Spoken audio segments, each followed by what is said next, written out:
Hey, quite the chap here for GolfersRX. Today, we're going to go through how I would survey and play one of the most famous par 5s in the world.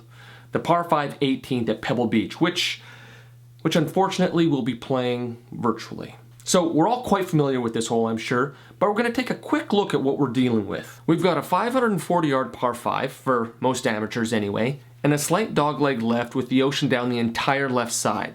Some fairway bunkers up the right, trees in the middle of the fairway, all leading to a small green that is well protected by bunkers. The first thing I would do stepping onto this tee is check where the wind is coming from. That, and that alone, would determine how I would play this hole. In most cases, because we're playing a par 5, we want to bomb the ball out there as far as we possibly can.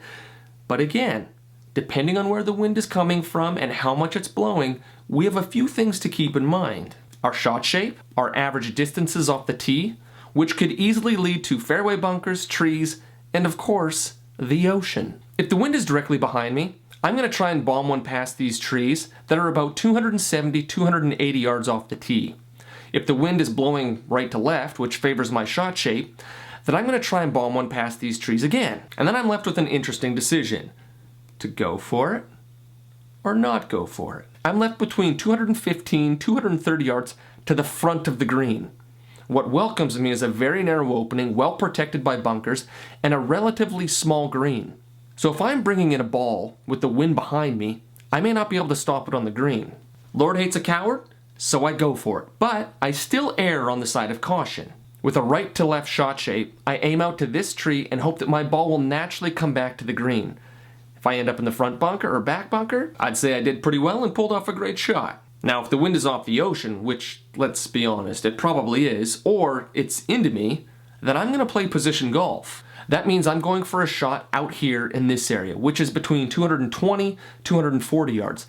This allows me to aim for the widest part of the fairway, short of the fairway bunkers, and short of the trees. Which is important, because with the second shot, because I can't get home in two, I need to get the ball up and into this area. If I'm too close to these trees, I need to shape it around them.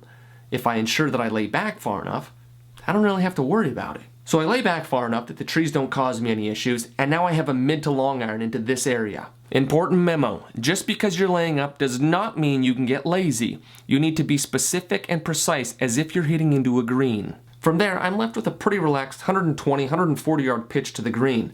The one thing I'd keep in the front of my mind on this shot, though, is that I take enough club to clear the front bunker. Like I've said, this is not a huge green, so firing for the middle, no matter where the pin is going to leave me a makeable birdie chance. This is all fun and great in theory, but let's be honest, if we're playing Pebble Beach, we sure as hell better have a caddy who's offering their course knowledge and advice so that we can just enjoy the view.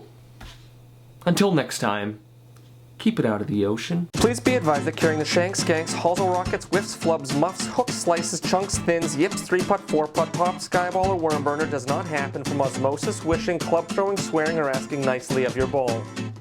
The only real cure for golf improvement is taking the doctor's prescription and getting to it.